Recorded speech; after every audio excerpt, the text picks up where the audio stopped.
Right, my name is Amanda Walker. I'm a candidate for Douglas East in the election. I was a candidate in 2016, and that process certainly didn't put me off and has made me absolutely believe that I could well be the best person for the job.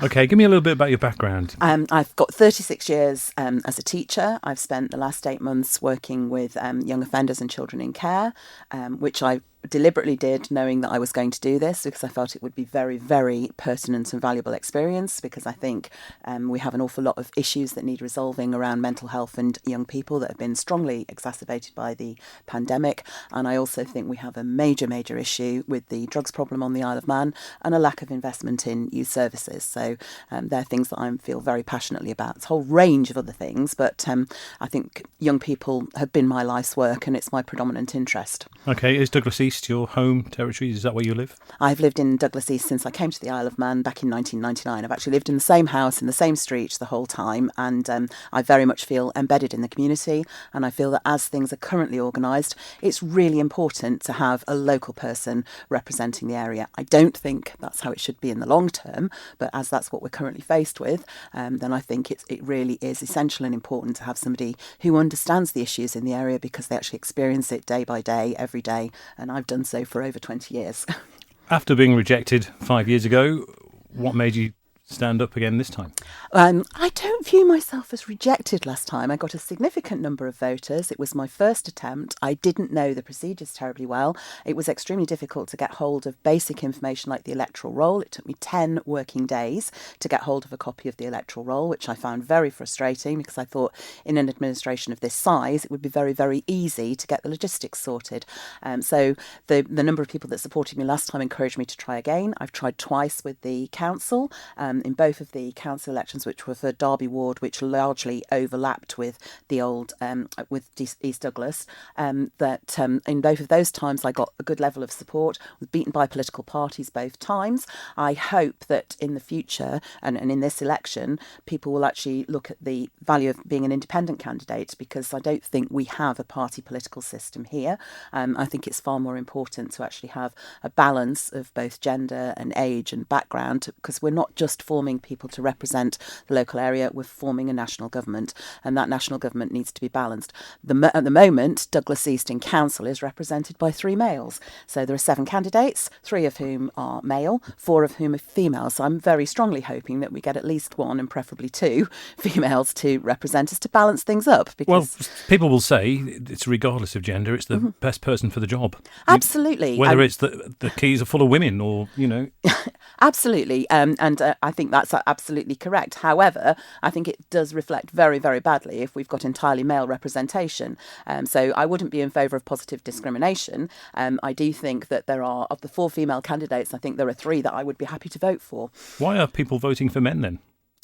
I don't think they're necessarily voting for men everywhere. But in the Isle of Man, if the Keys is overloaded with males, why is the Manx public voting for men? I don't think that's necessarily the case. I think possibly we need to look at why are not more women standing, and I think possibly the very toxic climate and the amount of trolling and the negative thing, particularly the Manx forums. Last time when I stood, I was dismissed on the Manx forums as speaking with school marmish authority, which I can't help, because I am a school teacher after all.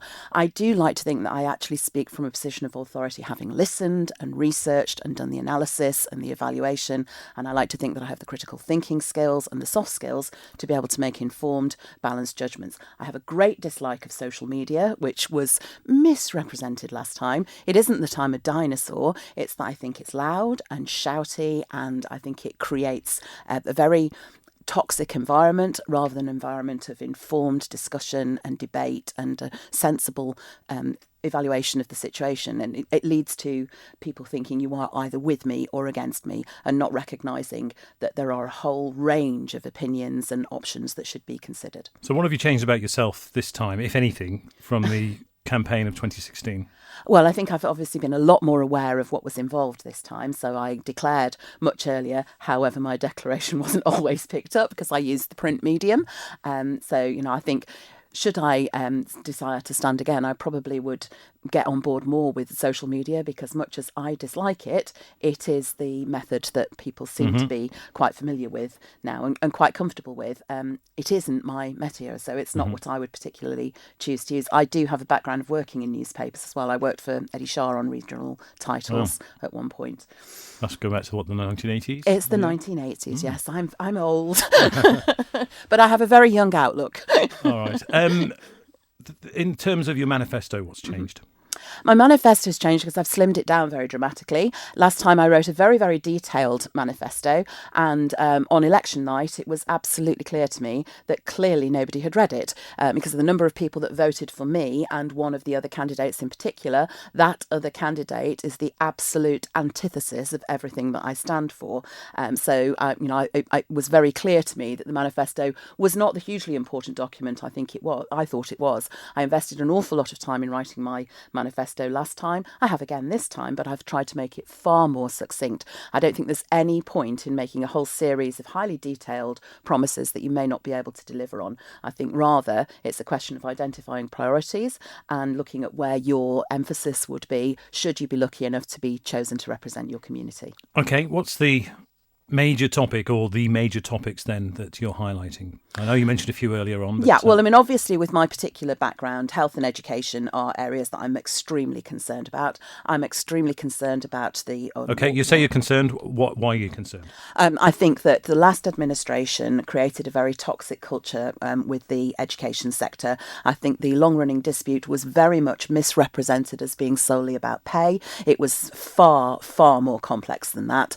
And I think it became extremely adversarial when it could have been the government and the teaching unions working together for the best interests of the pupils, because I think that's what everybody really would have benefited from most. With health, I think we've got, because of the COVID crisis, we've got a backlog of things, and I know some money has been injected to try to overcome that. I think it'll be very interesting to see how Manx Care fares with the joined up approach between health and social care. So I think monitoring and making sure that we are rigorous in our assessment of how that is working will be a key priority. And then obviously recovering from the pandemic, rebooting the economy, and also rebooting the mental health and resilience of particularly our young people, but the population as a whole. And then obviously, in terms of rebooting the economy, we need to look at infrastructure. We need to look at making sure that we are diversifying the economy, because I think there is a huge risk in over-reliance in certain sectors. However, I do think that as a small island with a separate legal system, we have the opportunity to be extremely reactive and responsive. And I think that we should be trying to predict where the next markets and the future markets are going to be, and making sure that we're agile and adept and able to respond as quickly as possible and to take full advantage of opportunities as they arise. You're saying rebooting quite a lot there. Yes. You're talking about slimming down the civil service, that type of thing. I talked about that last time. Last time I was supported by Peter Gilmore, who's actually a candidate this time. One of the key things that we did was send out a mail shot to people saying that there needed to be a key priority of reducing the size of government, which clearly hasn't happened because in 2015 the cap was removed, and obviously there's been a lot of press reporting recently of how that's actually expanded rather than decreased.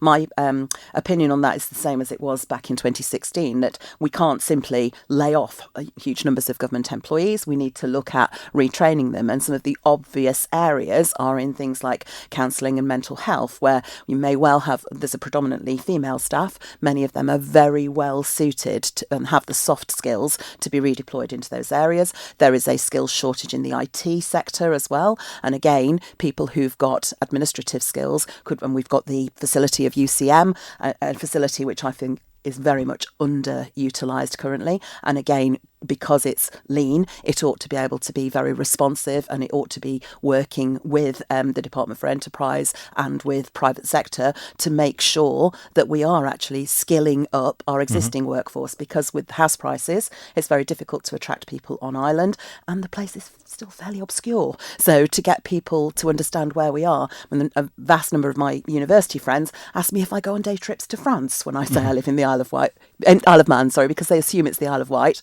or they think it's Jersey and Guernsey. They don't actually realise where we are. Okay, so obviously a few things there which would need finance generated. How would you generate that finance? Well, I think tax justice and tax fairness is an issue as well. I think there are people who call themselves the Manx Taxpayers Alliance, who I don't think are interested in tax justice. I think that's more about protecting vested interests. And I think actually a fairer taxation system where I think the majority of people in the middle are potentially overtaxed here. I would like to see the personal tax allowance raised, because I think there are people who are on incomes that are too low to sustain tax. But equally, I think that there are not just individuals, but institutions that are paying far too little tax here. And I think we can get the balance right. I'm not into punitive taxation. But isn't that the reason they're paying little tax is the attraction? That's why they're here. It's not the sole attraction. If it were the sole attraction, the fact that we've got taxation changes looming on the horizon anyway would be causing a mass exodus. And there's no evidence of a mass exodus at the moment. So I think it's a very convenient thing to scaremonger and to say, oh, they'll all disappear if we attempt to make things fairer. I actually think that many companies would find it a lot easier to recruit if we had got an even better education system and an even better health system. And I think the environment and the biosphere and all of the positives about the island are things that can attract people here. So I think it's very dangerous to just focus on one aspect and use that as a reason to leave things as they are. Sometimes things don't need to be fixed, but I do think the taxation system is broken and does need to be fixed. Looking at who you're up against then at Douglas East, where do you differ from what they're putting forward? I think that I would probably go quite firmly down the middle, but slightly to the left. And I think what I would differ in is that I'm very interested in social justice and tax justice and putting people back at the centre of politics, making the government accountable, making the government responsive. I've already said I'm not a fan of social media, but I think there are an awful lot of digital opportunities to make the government much more responsive and reactive. I certainly don't mean referendum. I think referendum are a very anti-democratic device because, again, the take-up in referendum tends to be quite small. I think where I would stand is that I would be somebody who would genuinely want to represent the people of Douglas East across the entire age profile. I'm a person who knows how expensive it is to live there. I'm a person who knows how damaged the pavements are. I'm a person who knows how difficult it is to park. But I can also see the bigger picture and I can see the world economic situation. And I certainly think one of the things that we still have to face, because I think it's been largely masked by the pandemic, is the longer term impact of Brexit, which I think has had a huge impact on logistics, which is very often being portrayed as a result of the pandemic. I think that's incredibly convenient, and I don't think that's the true story at all. So I would say that in terms of where I stand for the ordinary people in the middle, and I stand for people of all ages. I don't see myself as identifying just with one particular age group. Although I'm in my late 50s, I have worked with young people my entire life. I have an extremely broad stretch of friends, right from some 0 to 103. So, I think I can represent a wide age spectrum, and I think I can represent both genders as well. I do believe it's important to have a female perspective, and I think when you look at the way the world has responded to the pandemic, some of the best examples of leadership have come from female leaders. I think particularly the New Zealand Prime Minister Jacinda Ardern, and I think Angela Merkel has been the mother of her nation and has actually given a lot of stability and has created a lot of positivity. And I think that's what we need. We need stability and positivity, and we need people who can actually juggle. And I think women are the consummate jugglers. Are you confident that then you're saying about representing the people of East Douglas, that you represent their views? I'm confident that I have spoken to a lot of people, and I'm confident that I still have lots more to speak to, and I will certainly hold extremely regular surgeries if I'm lucky enough to be elected, because whilst I've said I don't like social media, face-to-face contact I absolutely love. I walk round East Douglas every single day with my little canine personal trainer, Nico, and on my literature I've said, please stop me and engage with me and talk to me, because I think that's my USP in many ways, that I actually live right in the community. I'm incredibly approachable. I've put an ABC about me on my introductory letter, because you're voting for a person, not just policies, and I hope that people can identify with me as an ordinary woman from a fairly ordinary background who happens to have a degree in politics and a passion for politics and a real interest in trying to get better representation, more transparency, and a really positive, forward-looking, dynamic new administration. From canvassing, what issues do you think Douglas East will be won and lost?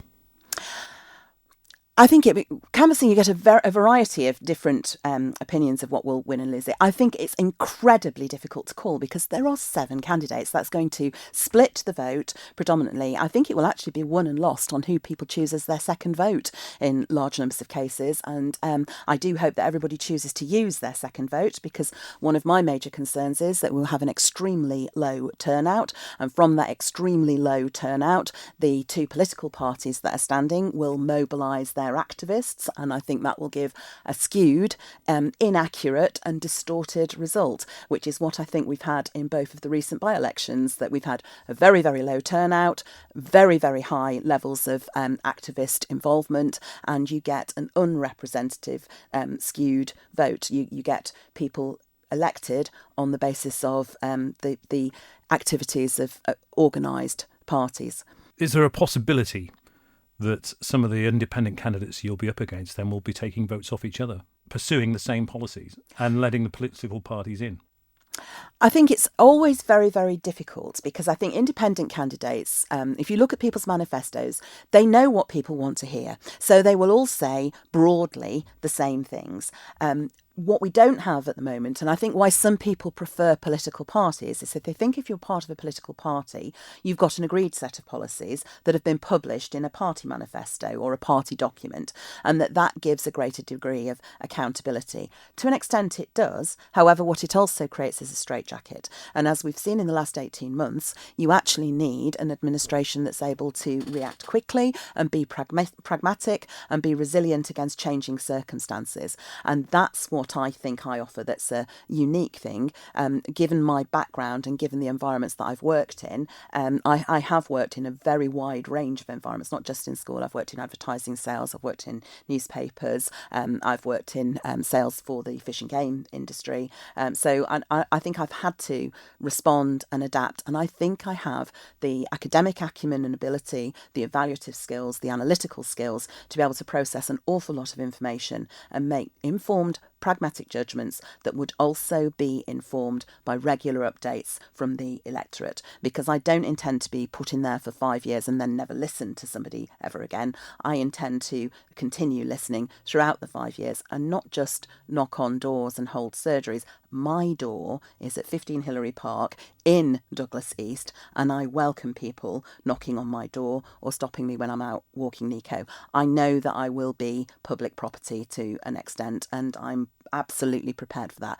I'm not standing for Peel, which many people said to me, why did I not consider that, where I am very well known, having taught there for a considerable period of time, because I think it's important to represent the area where you live, not the area where you work. So just to clarify then, you would be the type of politician who knows her own mind and says this is the way forward to the people of Douglas East, or are you the type of politician that will say to the people of Douglas East, you tell me what you want and I'll give it to you? I would be somewhere in the middle of those. I think that there are some issues on which I am very clear where I stand. So one of the things that I'm very clear about is the legalisation of drugs. I do not believe in the legalisation of drugs at all. I believe in the legalisation of medicinal cannabis, and I believe in the licensing of drugs along the Finnish model. I previously was very strongly anti-drugs, but I think that the reality is that we've lost the war on drugs and we've now got to try and win the peace. So I think it's absolutely essential that we look at models where things are working well. There are those that would say the UK will never allow us to do anything. Well, why not? Because actually we're an ideal experimental environment for them. We're a controlled area, we're an area that's finite, and we're an area where they could actually trial innovative policy. So I think that's a hugely important thing. I think it feeds into the fact that we have a lot of young people who are self-medicating on drugs and end up with criminal records and have their lives blighted by it, when actually it's an aspect of teenage rebellion that has always occurred. The things that they have access to as teenagers now are far more damaging to them. How has canvassing been? And also, have you taken COVID restrictions? I have been double jabbed because of the job that I worked in. I was double jabbed. My second jab was on the 16th of February. I carry a mask with me, and when I knock on the door, I stand back. I have hand gel with me, and I will always ask people if they would like me to wear a face covering. Reading between the lines, I gather you're not a fan of the current administration. I'm a fan of some parts of the current administration. I think in the current administration, there are things that have been done very well. There are things that have been done very badly, and I don't think anybody would really have wished to have been part of the current administration with what they faced. Well, I have to put it to you then. I mean, surely the role of a politician, you have to face whatever is thrown at you and take it head on. Absolutely, and that's the Manx motto, isn't it? Whatever way you throw me, I will stand. So, I think that that's one of the things that I have in spades, is that I'm extremely resilient. You can't face teenagers day in, day out for 36 years and not have a great deal of resilience and bounce back ability. I obviously, I'm a human being, so, things can hurt me, but I have very good coping mechanisms, and I have an awful lot of very, very supportive friends. So, I think if the going did get tough, I'm a pretty tough cookie. So.